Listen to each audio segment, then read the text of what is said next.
सत्यवचन धार्मिक जनों, सत्यम धम्मम दर्शनम, ओम सत्यम धम्मम विजयम, सत्यम धम्मम संस्थापनम, सत्यम धम्मम संस्थापनम। प्रिय धार्मिक जनों, ये पॉडकास्ट सीरीज का अति का अंत, एंड ऑफ एक्सेस का पार्ट 2 है, जिसमें आरंभ ही अंत है इस पॉडकास्ट का सीरीज का। जैसे हमने अपने पूर्व की वीडियो में, पिछले वाले वीडियो में सत्य वचन लीला में हमने देखा कि किस तरीके से सोशल कॉन्ट्रैक्ट, एक सामाजिक अनुबंध करके जो पाश्चात्य की जो अवधारणा है, जो वेस्टर्न जो पॉलिटिकल जो फिलॉसफी है, जो राजनीतिक दर्शन सिद्धांत है, उसमें जैसे कि थॉप्स, लॉक और रूसो, इन तीनों का करके किस तरीके से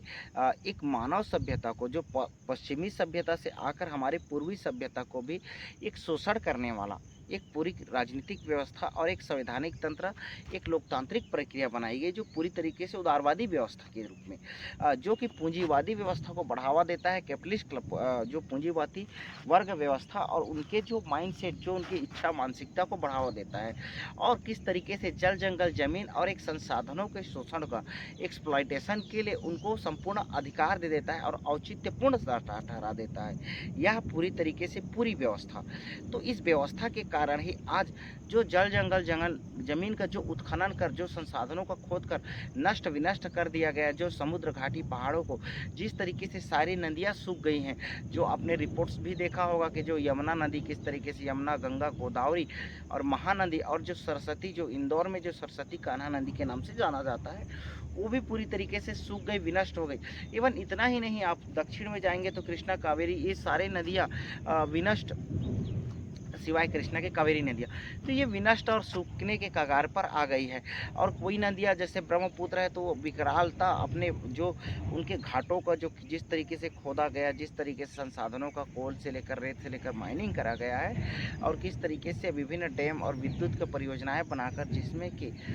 उन बड़े कंपनी और उद्योगपतियों को सहारा देने के लिए, विद्युत सप्लाई करने के लिए, पूरी पूंजीवादी व्यवस्था बनाने के लिए इस व्यवस्था को विकृत व्यवस्था सिस्टम बनाकर रखा गया, और उनके जो फ्लोइंग सिस्टम, जो प्रवाह, जो प्रणाली है, उसको नष्ट विनष्ट करा गया, रेत उत्खनन, माइनिंग के द्वारा विभिन्न तरीके से माइनिंग के लिए। तो इन सारे तरीके में क्या हुआ कि वह उसकी जो फ्लो नष्ट हुआ, और उस तरीके से बाढ़ प्रलय प्रकोप की ओर जा रहा है, जो कि आज उत्तर पूर्वी राज्य, जो भारत के उत्तर पूर्वी राज्य, इस तरीके से इनमें किस तरीके से यह देखने में मिल रहा है। जैसे असम में अभी बाढ़ की घटनाएं देखेंगे, मेघालय में देखेंगे आप, मेघालय से लेकर आप सिक्किम के तीस्ता रिवर का आप देख लीजिए, जो लास्ट ईयर भी और इस साल भी किस तरीके से यह बाढ़ आकर प्रलय जनित, और इसमें उन जो बेचारे जो जनजाति समुदाय है, जो वहाँ की इथनिक पीपल है, स्थानीय पीपल है, उनके भी जो संसाधन है, जिसके वह जिस तरीके से वह प्राकृतिक जैविक खेती करके अपनी आजीविका का निर्वहन करते हैं, और अपनी एक इको कल्चर और एक समावेशी समाज में वह बैठकर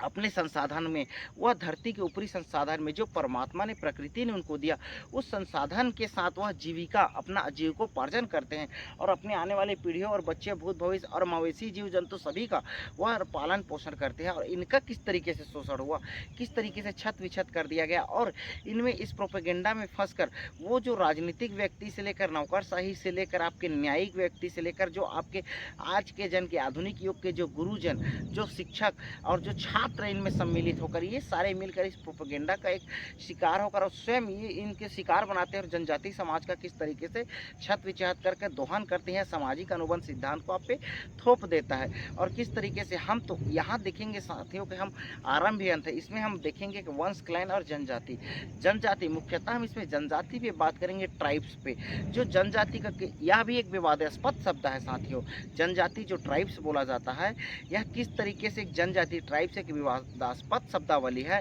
तथा आज जो वनवासी, जो क्या है, वनवासी का रूप, आज जिसको किस तरीके से आपके जो केंद्रीय सरकार आपको क्या बोलते हैं, वनवासी, ये और उससे भी विवादास्पद है कि आपके अधिकारों को छीनने के लिए, आपको उस अंधकार युग में, अंधकारमय में फेंकने के लिए, आपके संसाधन को खींचकर आपको ऊपर में खड़े करने के लिए अभी वनवासी। और ये जनजाति किस तरीके से मानव शास्त्र और समाज शास्त्र में यह विवाद डिबेट का हिस्सा रहा, इस पर भी हम बात करेंगे। तो देखिए, वास्तविकता में साथियों के जो मानव शास्त्रियों द्वारा जनजाति, जो जनजाति है, ट्राइब्स का सामान्य उपयोग करा जाता था। मानव शास्त्री जो ह्यूमनिस्ट हैं, इनके द्वारा आदिम जाति कहा जाता था। आप देखेंगे आदिम जाति कल्याण डिपार्टमेंट ऐसे भी हमारे यहाँ होते थे पहले। तो एक्चुअली में जो वास्तविकता में जो जनजाति ना होकर ये आदिम जाति रहा। आदिम जाति अर्थात जो आर्थिक रूप से अविकसित क्षेत्र में निवास करते हो, आर्थिक रूप से इकोनॉमिकली निवास करते हैं, जिनमें लिपि का विकास नहीं हुआ है। जो लेखन की लिपि है, जैसे छत्तीसगढ़ में आप देखेंगे तो गोंडी ट्राइब्स, गोंडी भाषा और गोंडी भाषा का आज इसमें प्रॉपर रिसर्च और शोध संस्थान हो रहे हैं। एक्चुअल में ये उस तत्कालीन उस समय में उस अवधि में यह लेखन में नहीं था, लेकिन बोलचाल की उनकी भाषा में आज भी है। वो इस भाषा का लैंग्वेज का उपयोग करेंगे और हम भी करते हैं। तो उनकी भाषा इतनी अच्छी भी होती है, उन भाषा में बात करोगे, क्लिष्ट होती है आम जनों के लिए, लेकिन बहुत सुसंस्कृत और समृद्ध होती है। लेकिन वाणी लिपि वर्णई के तरीके से उतनी डेवलप नहीं है, उतनी विकसित नहीं है। जैसे डेरेडा ने कहा कि आज तक, डेरेडा ने क्या कहा, पॉलिटिकल थिंकर ने डेरेडा ने कहा है कि आज तक मानव विकास की जो कितनी भी भाषा ले लो, चाहे आप इंग्लिश, संस्कृत, ज्यूइश, फारसी, स्पेनिश, फ्रेंच, कुछ भी ले लो, जो भाषा इतनी डेवलप विकसित नहीं हो पाई है कि सारे आपके भावनाओं को, मने वेगों को वह उजागर कर दे। तो आपका भाषा भी इतने नहीं समृद्ध है, ये नहीं कह सकते आपकी जो आप संस्कृत, इंग्लिश जो जिस वाणी में बात करते हैं। तो वो इनकी भी भाषा जो जनजाति थी, जो आदिम जाति थी एक्चुअली में, जो आर्थिक रूप से अविकसित क्षेत्र, जो एरिया में, जो इनके डेवलपमेंट में एक्चुअल में नेचुरली वो बहुत डेवलप्ड है, नेचुरल के हिसाब से सबसे विकसित श्रेष्ठ है, क्योंकि शुद्ध प्रकृति है। लेकिन उसको नष्ट करके जो विकास की अवधारणा बनाया गया है, तो उसको आर्थिक रूप से इसको बोलते हैं। तो आर्थिक रूप से अविकसित क्षेत्र में निवास करते हैं। देखो अभी से इसको कैसे डिस्क्रिमिनेट कर दिया गया, जिनमें लिपि का विकास नहीं हुआ है, ये बोला जा रहा है। लेकिन उनके लिए तो ही सर्वश्रेष्ठ लिपि था। बट देखना क्या होता है कि विगत वर्षों में जो समाजशास्त्री आते हैं, जो समाजशास्त्री ने क्या करेगा कि आदिम जाति के अर्थ को जनजाति से अलग करने का, जो जनजाति से अलग करने का प्रयास करेंगे, आदिम जाति को ट्राइब्स जनजाति करने का प्रयास करेंगे, और काफ़ी हद तक ये सफल भी रहे हैं। ठीक है, तथा इनको इस रूप में परिभाषित किया कि ऐसा समाज जो राजनीतिक, भाषाई अथवा सांस्कृतिक, कि जनजाति को किस समाज में करेगा कि ऐसा समाज जो राजनीतिक, पॉलिटिकली, जो लैंग्वेज, भाषाई अथवा सांस्कृतिक, कल्चरी, सांस्कृतिक दृष्टिकोण से एक दूसरे से संबंधित हो और इनमें कोई श्रेणी क्रम जो हायरार्कियल उपस्थित ना हो, जो एक दूसरे से क्या हो, संबंधित हो, और इसमें कोई श्रेणी क्रम जो हायरार्कियल जो रहता है, श्रेणी क्रम क्या है, उपस्थित ना हो, इसकी बात करता है। तो ये आगे चल के क्या होता है, इसमें भी एक विवादास्पद की बात आती है। आप जैसे देखेंगे स्थित नहीं है, लेकिन जनजातियों के लिए इस सामान्य परिभाषा के वास्तविकता के धरातल से काफ़ी भिन्नताएं देखी जाएगी कि वास्तविकता के धरातल पर यह एक्चुअल में सही नहीं है। जिस तरीके से भाषाई अथवा राजनीतिक अथवा सांस्कृतिक दृष्टिकोण से एक दूसरे से आप संबंधित हो बोला जाता है। लेकिन आप देखेंगे जो हमारे भारतीय इतिहासकारों ने भी, भारतीय इतिहासकारों में क्या करेंगे कि जो इंडियन इतिहास लेखन में इंडियन हिस्टोरियन ने क्या करता है इसके बारे में, इंडियन हिस्टोरियन जो भारतीय इतिहासकारों ने इस जनजाति शब्द का, जो जनजाति समाज है, जनजाति शब्द का उपयोग किन के लिए किया है। एक्चुअल में आप देखेंगे तो ये अधिकरण राज्य, जो आज के राज्य है, जो इंडिया जो है, आपके पाकिस्तान, बांग्लादेश जो भी है, तो जो राज्य बना, इस राज्य से जो पहले के जो निवास करते थे, मतलब राज्य के पहले के निवास करते थे, उसके लिए जनजाति शब्दों का प्रयोग करा गया। ये कौन है, राज्य के पहले से निवास करते हैं तो कौन है, आप देखेंगे ऋग्वेद पर, जो ऋग्वेद एरा में चले जाएंगे तो ऋग्वेद संहिता में भी आप देखेंगे तो ऋग्वेद संहिता में भी क्या है, पंचजन, पंचमानुष के नाम दे आता है, जिसमें कि 5 जो कुल इसमें 30 जनजाति हो, 30 जनजाति समुदायों का भी उल्लेख मिलता है। किसमें, ऋग्वेद काल में, ऋग्वेद में 30 जनजातियों का भारत भूमि में, जिसमें आप पंजन बोलते हैं, कुरु, दुर्वस, पुरु, और ये जो द्रोह है और ये दुर्वस, इनको पंजन, पंचमानुष कहे गए हैं। उस टाइम में जो पुरु और भरत दोनों श्रेष्ठ जनजाति थे, जो श्रेष्ठ जनजाति, जो भरत के नाम से ही भारत आपका नाम पड़ता है, वही भरत जो ट्राइब, जो श्रेष्ठ जनजाति थे। और दोनों में लगता है कि प्रारंभ में कि पुरु और भरत दोनों मित्र हैं, लेकिन बाद में ये पता चलता है कि दोनों में युद्ध भी हुआ है, युद्ध जनित घटनाएं हुई। एक्चुअल में जो भारत भूमि के जो पूर्व इस भूमि के रहवासी को दास दस्यु कहा जाता था, उन जनजाति समुदाय को जो इन भारत भूमि में रहता था। उस टाइम में राज्य या ब्राह्मणी कल्चर या इंडो आर्यन जो सभ्यता नहीं आई थी। कुछ फिलोसफर, कुछ हिस्टोरियन ये मानते हैं कि जो दास दस्यु भी थे, जो जनजाति भारत थे पूर्व, तो ये भी इंडो आर्यंस के पूर्व में आए हुए आर्यंस ही थे। बट आप द्रविड़ में देखेंगे तो द्रविड़ हिस्टोरियन में देखेंगे, द्रविड़ जो दास दस्यु हैं वो भी, उनके जो दास दस्यु के अलग देवता रहे, देव कुल देव रहे, ठीक है, और उसके जैसे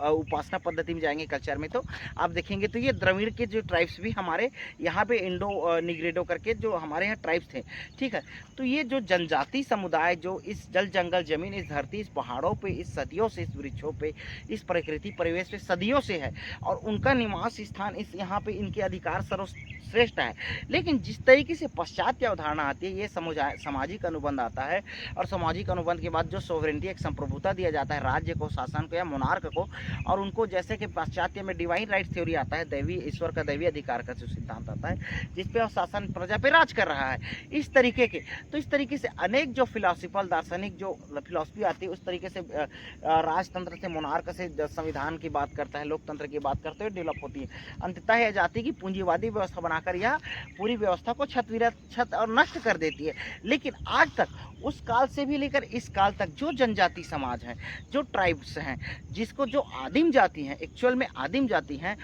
उनका शोषण हो रहा है, उनके जल जंगल जमीन, उनके संसाधनों का, उनके प्रकृति को, और जिस कारण से अब जलवायु परिवर्तन हुआ, जो क्लाइमेट चेंज हुआ, और आज जो क्लाइमेट इमरजेंसी, जलवायु जो आपातकाल की जो स्थिति घटित हुई है, इसमें सबसे ज़्यादा अफेक्टेड भी वही हैं, सबसे ज़्यादा प्रभावित भी वही हैं। आपका कोई फर्क नहीं पड़ता कि आपने आर्टिकल 21 में जलवायु परिवर्तन के विपरीत प्रभावों से लड़ने के लिए जो अधिकार दिया, adverse affected of climate change, उनके लिए कोई लड़ने के लिए नहीं है, उनको ऐसा कुछ चीज़ें का पता नहीं है और कहाँ जाए, क्योंकि आपने जो संस्थाएं बनाई हैं, एनजीटी ग्रीन ट्राइब्यूनल्स बनाए हैं, आपने विभिन्न तरीके से संस्थाएं बनाए हैं, वो भी अभी इस टाइप में औचित्यहीन हो चुके हैं, कुछ काम के नहीं रह गए हैं। तो ये पूरी व्यवस्था ही पूरी तरीके से भ्रष्ट, करप्ट, और एक जो जनजाति समाज के जो जल जंगल जमीन है, और जो लाइफ एंड लिबर्टी है, एंड उसकी लाइवलीहुड है, जीवन आजीविका, और उसकी जो आज़ादी का शोषण करने वाली है, और सबसे ज़्यादा उन्हीं का इनके द्वारा जो पहुँचाए गए जो प्राकृतिक प्रकोप है, जो बाढ़ प्रलय प्रकोप, जो आज सौर प्लेयर, जो धूप, उष्णता, गर्मी, सबसे ज़्यादा, और जो तटीय क्षेत्रों का जो जल भराव है, बाढ़ है, इन सबसे ज़्यादा प्रभावित कौन, वो जनजाति समाज ही हो रहा है। जो जल जंगल जमीन में जिस तरीके से फॉरेस्ट फायर अभी उत्तराखंड में आपकी आग लगे, जिस तरीके से जगह जगह वनों में जो वनाग्नि हो रही, तो सबसे ज़्यादा प्रभावित ये जनजाति समाज ही हो रहे हैं, और इनके सिवा कोई और नहीं हो रहा है। लेकिन सबसे ज़्यादा इन्हीं का शोषण भी हुआ, इन्हीं के जो संसाधन हैं, इन्हीं के जो ट्राइबल्स हैं, इन्हीं के जो धरती धरा पर जो अवतल पर जो इनके संसाधन हैं, इनका सबसे ज़्यादा एक्सट्रैक्शन हुआ, निष्कर्षण हुआ, और उन कैपिटलिस्ट क्लास जो पूंजीपति एक व्यवस्था में, पूंजीपति वर्ग व्यवस्था में, जो कि यूएसए और पाश्चात्य जो ब्रिटिश एक व्यापारिक घराना से चलकर आता है, और उस व्यवस्था से आगे चलकर या किस तरीके से आज हमारी प्रकृति जो हमारी परिवेश को, हमारी भारतीय परिवेश को, ये एक कुचक्र जाल की तरफ फंसकर एक राजनीतिक, एक कैपिटलिस्ट, और एक क्लास नौकरशाही, और ये न्यायपालिका, ये जो न्यायिक जुडिशरी, ये सारे मिलकर इसको एक मकड़ जाल बनाकर ये एक दूसरों को ये फंसा कर रखे हैं। और ये पूरी तरीके से जो वहाँ बीच में बैठा है, जिनका संसाधन है, जिसकी धरती है, तो वो वही जो आदिम जाति है, जो आदिम जाति का संसाधन है, और उन्हीं का जो पूरी संपत्ति प्रॉपर्टी को लेकर ये लोग पूरे शोषण कर उनको उस गर्त में फेंक दिया है, और उन्हीं के धरती की धरा से सारे संसाधनों को खींच कर ये अपना पूंजी बना रहे हैं, अपनी पीढ़ियों के लिए बना रहे हैं, और पूरी प्रकृति को विनष्ट, छत विछत कर रहे हैं। और इन प्रकृति को नष्ट करने में इनके सबसे ज़्यादा प्रभावित तो वो आदिम जाति ही हो जा रहे हैं। लेकिन अब देखेंगे क्या क्रांति आएगी, जैसे कार्ल मार्क्स ने कहा कि क्रांति आती है, रेडिकल उग्र क्रांति आएगी और व्यवस्था पूरी तरह परिवर्तन होती है, जैसे रूस में मार्क्सवादी क्रांति आई। जिस तरीके से सामान्य क्रांति में आप देखेंगे तो फ्रेंच में जो स्वतंत्रता, बंधुता और समानता की जो फ्रांसीसी क्रांति आई, अधिकारों पे लेकर अमरीकी जो अमेरिकन रिवॉल्यूशन आया 1789 में, और 1786 में, 76 में आप देखेंगे तो फ्रांसीसी क्रांति आती है। तो आप इस तरीके से देखेंगे तो रिवॉल्यूशन आता है रूस में 1917 में, जो रशियन रिवॉल्यूशन आया, चीनी क्रांति आती है, जो माओ जेडोंग के नेतृत्व में चीन कम्युनिस्ट पार्टी, ठीक है। तो ये किस तरीके से क्रांति जगह आती है, क्रांति का जो अवधारणा होती है। लेकिन कार्ल मार्क्स क्या कहता है कि जिनको पैरों की बेड़ियाँ, तुम्हारे पैर में जो बेड़ियाँ बंधे उसको काटने के सिवा कुछ नहीं इस व्यवस्था में, तुम बेड़ियों को जो समाज संस्कृति परिवेश बनाएगी इसको काट कर तुम क्रांति कर सकते हो, क्योंकि पूंजीपति वर्ग तुमको उस बेड़ियों में जकड़ रखा है। और नव मार्क्सवादी फिर ये बताते हैं कि क्यों, किस तरीके से यह जो समाज संस्कृति कल्चर शिक्षा पद्धति व्यवस्था कानून को बना के या उस व्यवस्था को बनाने के लिए और आपको रिवार्ड और पुरस्कार देकर वह पूरी व्यवस्था को जो बेड़ियों को आपको छूटने नहीं देता। लेकिन इसमें जो मिडिल क्लास है, जो मध्य वर्ग है, जो उच्च वर्ग है और जो एक अलग से वर्ग है, जो शहरी वर्ग है, कभी भी यह क्रांति नहीं ला सकते, नहीं कर सकते, क्योंकि उस जकड़े में, उस व्यवस्था में फंसने में, उस जकड़ मकड़ जाल में फंसने के लिए जो बेड़ियाँ, यही अग्र पंक्ति है और इनका इस बेड़ियों के काट नहीं पाते। लेकिन एक्चुअल में जो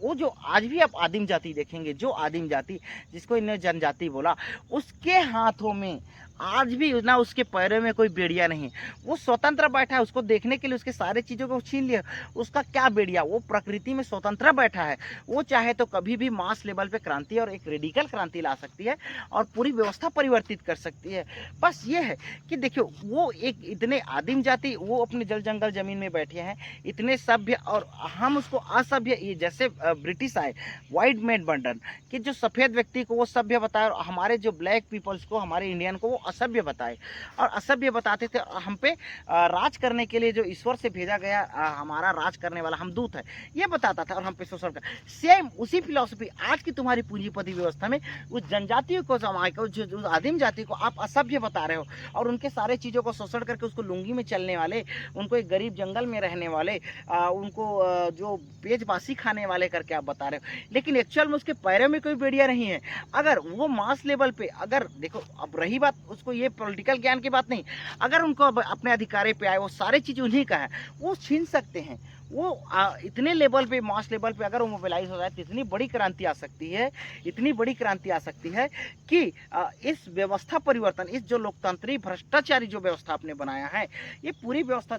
परिवर्तित होकर उस परमपिता परमेश्वर के जिसने निर्देश दिया परमतंत्री व्यवस्था, जो एब्सोल्यूटोक्रेटिक सिस्टम है, ये अलग विचार है। जैसे आपने बोला कि वो विचार फिर जो सोशल कॉन्ट्रैक्ट था, सामाजिक अनुबंध, फिर उससे ये विचार श्रेष्ठ क्यों है? क्योंकि उसी विचार से पूरी तरीके से शोषण हो गया। प्रकृति का, जीव जंतुओं का, पशु पक्षियों का, कीट पतंगों का, सबका शोषण हुआ, सबको नष्ट विशिष्ट करा। सब पूरे प्राकृतिक जो प्रतिरूप है, जो भूमि की आकृति है, जो प्राकृतिक परिवेश की आकृति है, सबको डिस्ट्रॉय कर दिया गया, सबको विखंडित कर दिया गया। एक पूंजीपति शोषणकारी और तीव्र लोभ और लालच से, तीव्र अधिक से अधिक संग्रहण करने की इच्छा से, और एक्चुअल में जिसकी थी संपत्ति, वास्तविकता में जिसकी जल जंगल जमीन थी, जिसकी संसाधन से, जिसके खनिज थे, जिसके कोल थे, जिसके पूरे माइनिंग, पानी, वाटर से लेकर हर एक चीज, वायु संपदा, ऑक्सीजन पे जिसका प्रथम अधिकार है, उस जनजाति जिसको आदिम जाति है, उसका अधिकार है। और उसी का अधिकार का पूरी तरीके से शोषण करके, आज शोषण करके सबसे ज्यादा उसका विपरीत जो निगेटिव नकारात्मक प्रभाव है, उन्हीं को झेलने के लिए फेंक दिया गया है। वही सबसे ज्यादा धूप पे, वही सबसे ज्यादा बाढ़ पे, वही ज्यादा आंधी तूफान और चक्रवात से प्रभावित हो रहे हैं, वही सबसे ज्यादा ओलावृष्टि से, कहीं तो कहीं गर्मी से, कहीं तो तप्त से, कहीं भूकंप से, कहीं ज्वालामुखी से। तो इन सबसे ज्यादा कौन? वही प्रभावित हो रहे हैं और शोषण भी उन्हीं का ज्यादा हो रहा है। तो क्रांति कौन लाएगी? उन्हीं में क्रांति आना है। और कौन करवाएगा? उन्हीं से। परमेश्वर जो है पूरी परमतंत्री व्यवस्था लाने के लिए उन्हीं को ये मास रूप से मोबिलाइज करके, क्योंकि सब चीज उन्हीं का है और उनसे तुमने छीन कर कुछ एक जो 2% 5% के जो लोग हैं, ये कैपिटलिस्ट क्लास बन गए हैं पूरे ऑल ओवर वर्ल्ड में, पूरी पृथ्वी में, और अपने लिए ये नए जगह, अभी जिस तरीके से स्पेसशिप जो स्पेस एक्स है, वो इस स्पेसशिप बनाया जा रहा है कि मंगल ग्रह पे रहेंगे, चांद पे रहेंगे, और वो जाने के लिए तो पृथ्वी को पूरी तरीके से नष्ट कर, इतने पैसे में आप मास, आप यूनिवर्स का टूर कर सकते हैं। और बाहर में आप जो प्लानेट आप कॉलोनी बसाने की बात करते हैं, ये कॉलोनियलिज्म ही तो है, उपनिवेशवादी तो है। पहले पाश्चात्य ब्रिटिश और पाश्चात्य देशों ने इंडिया में और विभिन्न तरीके से अफ्रीका के जो संसाधन है, अफ्रीका महाद्वीप है, जो एशिया महाद्वीप में विभिन्न तरीके से कॉलोनी बनाई और वो उपनिवेश बनाकर वहाँ के जो समाज हैं, यहाँ के जो पूरी प्रकृति पीढ़ी का शोषण करा गया, उनके औपनिवेशिक घटना हुई, डीकोलोनाइजेशन की घटना हुई, आज़ादी के मूवमेंट चले, आज़ादी स्वतंत्रता आंदोलन चले सारे जगह पे। और अधिकतर देखेंगे तो 18वीं शताब्दी के 1950 के लगभग, 1945-50 के लगभग सारे देश आज़ाद होते हैं। 20वीं शताब्दी के जो उत्तरार्ध है बहुत से देश आज़ाद होते हैं और औपनिवेशीकरण की जो प्रक्रिया पूरी तरीके से पूर्ण होती है और आज भी चली रही। आज भी कहीं पे उपनिवेशवाद जैसे फ्रांस है, ऑस्ट्रेलिया ने बनाकर भी रखा है और ये चल भी रहे हैं, ठीक है। तो ये आज अब क्या कर रहे हो आप, मंगल और जो चांद को आप उपनिवेशवाद उसको अपने कॉलोनी बनाने की बात कर रहे हो, उनके लिए आप ऐसे ऑपरेटर्स, ऐसे युक्तियाँ और वैज्ञानिक पद्धति का विकास करके जो स्पेस में इतनी प्रगति करके आप उसको कॉलोनी बनाने की बात कर रहे हो। अब यहाँ आपने जल जंगल जमीन ट्राइब्सों का शोषण कर लिया, अब आप दूसरे ग्रह प्लानेट और जो सब प्लानेट है इस पर आप आगे बढ़ने की, इसके आगे जाने की बात कर रहे हो सैटेलाइट में में जाकर। तो ये सारे आपने, ये जो शोषण की प्रकृति है, आपकी प्रकृति है आपकी, ये जो उपनिवेशीकरण की जो कॉलोनियल के जो माइंडसेट है, और ये आज तक आपने ख़त्म ही नहीं हो रही कि अभी भी आपने सुधरने का नाम इस तरीके से प्रलय प्रकोप हो रहे हैं, प्रकृति परिवर्तित हो रही है, समय चक्र पृथ्वी का स्थिर हो रहा है, घट रहा है, 24 घंटे का 25 घंटे का दिन होने वाला है, फिर भी आप नहीं सुधर रहे हैं, नहीं जान रहे हैं। क्यों? वो कैपिटलिस्ट क्लास नहीं जान रहा है और जनजाति समाज भी वहाँ पर बैठा है। लेकिन अब वो समय आ गया है कि मास मोबिलाइज करके इनको लोगों को, इनके अधिकारों को, इनको जो संपदा, इनके धन संपदा है, इनकी जो जल जंगल जमीन को पुनः सहेजने के लिए और इनके इको कल्चर में ले जाने के लिए और इन जलवायु परिवर्तन की इन विगत घटनाओं से लड़ने के लिए फिर आदिम जाति को आगे आए और अपने जो संसाधन को इसने सहेज कर रखा था, इसके रक्षण के लिए स्वयं अग्र पंक्ति में वैनगार्ड की भूमिका अदा करे और वह स्वयं खड़े हो जाए, चाहे वो मास क्रांति से हो, मास लेवल के रिवॉल्यूशन से हो, और स्वयं के जो जल जंगल जमीन है, जो संसाधन है, जो अपने के रिसोर्सेज है, उसके लिए स्वयं अग्र पंक्ति में खड़ा होकर पूरी धरती धरा का उद्धार करने के लिए, प्रकृति का पुनः सृजन करने के लिए, पुनर्निर्माण करने के लिए धरती में, और उन मलेच्छ जनों को, उन दुष्ट जनों को, उन भ्रष्टाचारियों को, उन अनैतिक और अन्यायपूर्ण कृत्य करने वाले को, उन दुष्ट प्राणियों को जो बहुत से बहुत शोषण करके आज वो दूसरे ग्रह में उपनिवेश बनाकर अपना रहने के लिए चले जाने वाले हैं, क्योंकि वो धन संपदा और अपने लिए इतनी ऑक्सीजन की मात्रा ले जाने वाले हैं, लेकिन आपको वहीं पे गर्त में फेंकने की ये कगार पे, तो उनको पूरी तरीके से आप हटाकर, उनकी पूरी व्यवस्थाओं को उनके नकार कर, उनको दुष्टों को, मलेच्छों को उस गर्त में पताल के फेंक कर आप अपने धरती धरा को पुनः सृजन करने के लिए उस परमात्मा को, उस परम तंत्री व्यवस्था, परमात्मा का एब्सोल्यूटोक्रेटिक सिस्टम, जो एब्सोल्यूट है परमात्मा और उस पर कोई अंकुश नहीं है, वो ऑटोक्रेट है और उस पर कोई अंकुश नहीं है, उसी निरंकुश का एक परम तंत्री व्यवस्था और परम एब्सोल्यूटोक्रेटिक व्यवस्था लाने के लिए आप अग्रपंक्ति की भूमिका में खड़े हो सकते हैं। वही जनजाति समाज, वही आदिम जाति समाज जिसपे किस तरीके से एक व्यवस्था लाकर थोप कर उनको नष्ट विनष्ट और छत विछत करा गया है, ये पूरी व्यवस्था एक नए आह्वान के लिए, नए सत्ययुग के लिए, और यही आरंभ ही अंत है। जो आरंभ हुआ था आपके शोषण के लिए और ये अब अंत हो गया, अब ये नया आरंभ है और यही आरंभ अंत करके आरंभ होगा। और इस पॉडकास्ट में इसीलिए ये आरंभ भी अंत है, जो कि हमारा पहले अति का अंत, एंड ऑफ एक्सेस, क्योंकि अति का अंत हो गया, बहुत अति हो गया, अब उसका अंत करना है। अब जो ये आरंभ, यही नव युग है, यही अनंत सतयुग है, अनंत महायुग है, और इसी युग में अगले दशक में जो आप प्रवेश करेंगे, वो जो सत्य धार्मिक जन है, जो सत्य जनजाति समाज है, जो आदिम जाति, जो जल जंगल जमीन को, एक इको कल्चर और प्रकृति को सहेज कर रखने वाला है, जो उस प्रकृति के जो सोमरस से अमृत तो प्राप्त पा रहा है, जो सोम पेड़ से, जो इंद्रदेव से विजेता के जो ख्याति प्राप्त कर रहा है, जो वरुण देव से जो उनके जो विजय पताका जो पूरे आसमान में फैला रहा है और पूरी धरती को सींच कर उनके लिए उपज उगा रहा है, और एक शुद्ध रूप से जैविक ऑर्गेनिक जो खेती कर कर, जो जैविक प्रकृति के साथ रहकर वह जी रहा है, जीवन यापन कर रहा है, अपने जो गौ मवेशी पशुपालकों के भांति, एक गौ पालक के भांति वह अपने जीवन को सुचारू रूप से चला रहा है।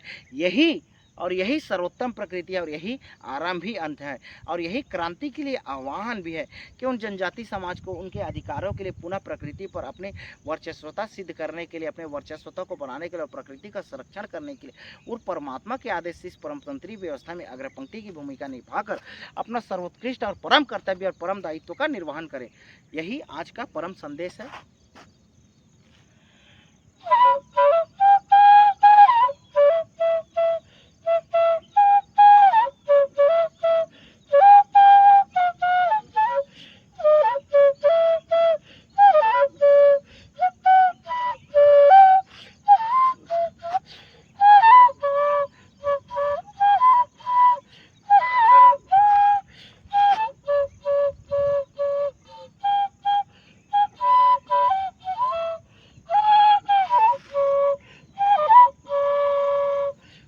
नर नरो नृत्यनाथ नयते नर नरः नम नृत्यते ओम नर नरो नृत्यनाथ नयते नर नरः नम नृत्यते ओम नर नरो नृत्यनाथ नयते नर नरः नम नृत्यते।